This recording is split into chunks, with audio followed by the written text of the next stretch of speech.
अब संसार का भय क्या है? बोले संसार में एक ही प्रकार का भय है बस। देखने में भले अलग अलग लगे, लेकिन संसार में भय केवल एक है, और वही भय सबको है।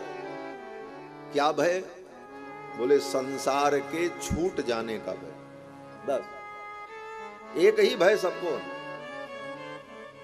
किसी को इस बात का भय है कि जो धन मेरे पास है ये चला न जाए, किसी को भय है कि ये हमारा शरीर है, ये शरीर न छूट जाए, किसी को ये भय है कि परिवार न टूट जाए, किसी को ये भय है कि अमुक वस्तु नष्ट न हो जाए, ये मेरी संपत्ति है, ये मुझसे छूट न जाए। जिन जिन चीजों को हमने पकड़ रखा है वो हमसे छूटे न, बस वो छूट जाएगी, इसी का तो भय है, और कोई भय नहीं है। जितना भय है संसार में, एक व्यक्ति आपको मारने आया बंदूक लेकर के, तो भय किस बात का है? उससे भय नहीं है, भय इस बात का है कि हमारा शरीर छूट जाए। डाकू आपको लूटने आया तो डाकू से भय नहीं, भय इस बात का है कि वो मेरा धन हमसे अलग हो जाए। संसार में भय केवल एक है कि ये संसार हमसे छूट न जाए, हम इसको छोड़ना नहीं चाहते। और विडंबना उससे बड़ी ये है कि ये छूटेगा, दुनिया की कोई ताकत रोक नहीं सकती। कड़वा सच यही है, आज तक जो चीज तुम्हें मिली वो सब तुमसे छूटी। बढ़िया से बढ़िया कपड़ा लाए, वो भी तुमसे छूटा, फट गया, टूट गया, नष्ट हुआ। धन कितना कमाए, अरबों कमाए होंगे, और वो आया और रहा नहीं, चला गया, जाता रहेगा, रहेगा नहीं। शरीर जो तुम्हारा है बहुत सुंदर, आज के 20 वर्ष पहले जो शरीर था वो आज नहीं है। तब की न ऊर्जा है न तब का स्वरूप रहा। जो आपके अपने परिजन थे वो भी सदा आपके नहीं रहे। माता पिता थे चले गए, दादा दादी थे वो चले गए, कितने रिश्तेदार चले गए, सब छूटे। जब वो छूटे तो दुख हुआ, लेकिन कुछ दिन बाद आपने संतोष कर लिया। रो करके, धो करके, गा करके व्यक्ति संतोष कर लेता है, और 2 महीने 4 महीने बीतने के बाद फिर वो हंसने खेलने लगता है। ये जगत है। इस जगत में हर वस्तु छूटेगी, टूटेगी, आपको छोड़ेगी, आपसे अलग होगी। इसी बात का भय है व्यक्ति। और ये भय कैसे दूर हो?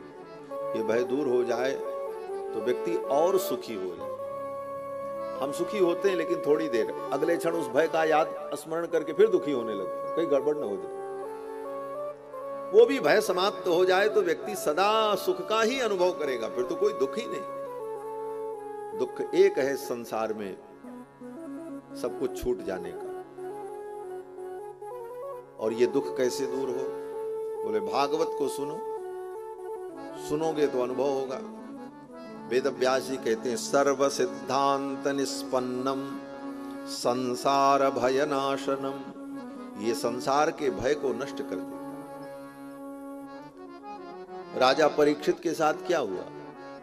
कथा आप सुनते हैं। भागवत की कथा किसने सुनी? बोले राजा परीक्षित ने, सुखदेव जी ने सुनाया। बड़ी बड़ी भागवत कथा होती है। बोले महाराज कथा के परीक्षित ये हैं, जजमान ये हैं, ये परीक्षित हैं। सुखदेव जी बोले व्यासपीठ पर ला करके एक प्लास्टिक का तोता बैठा दिया। बोले सुखदेव जी ये प्रतीकात्मक अनुभव मत करो, प्रत्ययात्मक अनुभव करो। प्रत्ययात्मक माने विश्वास, प्रतीकात्मक ये परीक्षित हैं, ये सुखदेव हैं। प्लास्टिक के तोते पर चंदन लगा करके सुखदेव की भावना कर लो और इनको परीक्षित बना करके सुन लिया कथा। अच्छी बात है, ये सब भी होना चाहिए, लेकिन इसका उद्देश्य क्या है? बोले उद्देश्य यही है, सुखदेव ने कथा सुनाई, परीक्षित का भय दूर हो गया। क्या भय दूर हुआ? बोले तक्षक नाग काटेगा ये शाप हुआ था। राज्य छोड़ करके चले आए, पुत्र परिवार परिजन पुरजन, पत्नी बंधु भाई, और तो और समृद्धशाली राज्य। हमारे आपके पास क्या है? कोई अरबपति होगा, कोई खरबपति होगा, इससे ज्यादा क्या। लेकिन जो संपूर्ण भूमंडल का छत्रपति सम्राट महाराज परीक्षित साधारण थे, संपूर्ण धरती ही उनकी थी। बड़े बड़े राजा जिनके चरणों में नतमस्तक होते थे, वो महाराज परीक्षित अपने इतने समृद्धशाली राज्य को तृण के समान छोड़ दिया, गंगा के तट पर चले आए। पुत्र परिवार छोड़ दिए, चले आए।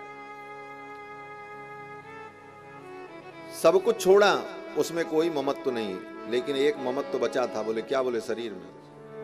सारी दुनिया व्यक्ति छोड़ते, लेकिन अपना शरीर नहीं छोड़ना चाहते। इसमें भी ममत्व होता, लेकिन इसका भी ममत्व छूट जाए, इसमें भी कोई आसक्ति न रहे। अंतिम स्टेप यही है आकर के, अंतिम सोपान, अपने शरीर में भी हमारी ममता न रह जाए, क्योंकि ये भी छूटेगा। इसकी भी ममता हमें छोड़नी है, विवेक से, ज्ञान से, और ये कठिन है। और इसी के लिए सुखदेव जी ने राजा परीक्षित को कथा सुनाई। बाकी तो ममता पहले छोड़ के आ गए थे। शरीर के प्रति जो थोड़ी बहुत ममता थी, 7 दिन भागवत सुनी, वो भी ममता नष्ट हो गई। अब शरीर नष्ट होने का भी भय समाप्त हो गया। अंतिम दिन 7वें दिन राजा परीक्षित जा रहे हैं, वो सुखदेव जी जा रहे हैं कथा सुनाकर। परीक्षित बैठे हैं और प्रसन्न हैं, मुस्कुरा रहे हैं। परीक्षित कहते हैं महाराज मैं निश्चिंत हो गया, अगले क्षण तक्षक नाग उनको काटने वाला है, उनकी मृत्यु होने वाली है, शरीर नष्ट होगा। लेकिन महाराज परीक्षित प्रसन्न हैं, मुस्कुरा रहे हैं। और कह क्या रहे हैं? सुखदेव जी के चरणों में प्रणाम किया और कहा कि सिद्धोस्मि अनुगृहीतोस्मि भवता करुणात्मना। हे भगवान, आपने बड़ी करुणा की,